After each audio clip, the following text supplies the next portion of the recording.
Hello everyone, my name is Ariel Maharukin, and for my sports psychology class, I was tasked to build a resiliency training program.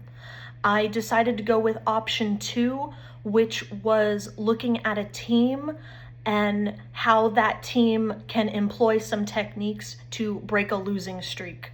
My professor is Professor Pamela Lemons, and the purpose of this video is to share the techniques that I found in my research. So I wanted to start first with mindfulness. Mindfulness first starts with the person. So I would have my athlete look inward and just set some time aside to have a mindfulness break. This can be before training, this can be during training if they're on a break or anything, or after the training. I would start before the training begins just so that you can build that consistency and build a specific time that you are practicing this mindfulness. It's very simple. You can just start with breathing in, breathing out, letting go of all the stress, untensing your muscles, relaxing those muscles, and letting go of the game for a second. If you allow your mind to just unwind and relax, that sets up for a very good reset in the times to come. And you would want to do this before your training just so that you get a fresh start, you get a fresh look ahead into what is to come. I would move on to step 2, which is goal setting. You can utilize this technique by keeping a journal, and you would document objective and subjective data. So some objective data that you can use is how fast did you run in sprints?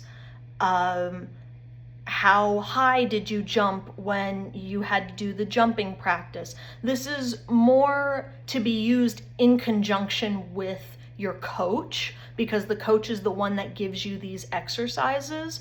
You can log your data through this journal and then start building goals from there. You can also log subjective data, such as how you're feeling, how much did you sleep? Did you feel good about how much you slept? Do you want to sleep more before your games? Things like that. And I think it's very helpful to log how you feel specifically so that you can build upon it and be able to look back later in your progress. Tom Brady had a very good interview that I will include in my PowerPoint slides, how you can only control so much, but focus on what you can control. You can control certain subjective data, such as how you're feeling, your mindset going into it, and even to a certain extent, your objective data, like did you really try your best? Did you sprint as fast as you can go? Things like that.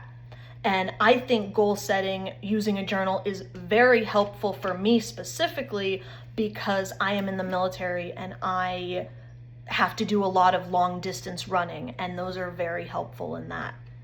I wanted to focus specifically on football and the team setting though, because that working as a team was the option that I chose.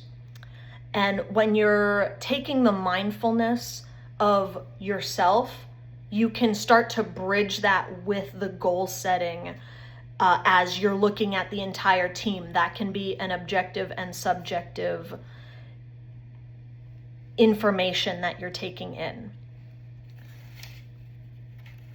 And step 3, you can set aside time to consult with your team. This builds on the idea of social support and communication, because at the end of the day, you are a team. This kind of brings the two concepts earlier together. You can bring your mindfulness to the team. You can bring your goal setting to the team. You can say, hey, I wrote all of this down. I saw that you're maybe not running as fast, teammate. Do you want to run sprints with me? This builds that rapport, and it also creates an environment where you're regularly checking in with each other, which is very helpful. So all in all, I hope my resiliency training program made sense to all of you. Please let me know if you have any questions. I ideally wanted the mindfulness to be integrated into your daily life as kind of a lifestyle adjustment, and the goal setting journal as more of a during season and ideally after season review and goal setting for the next season. And the consulting with your team is primarily during season and after season review.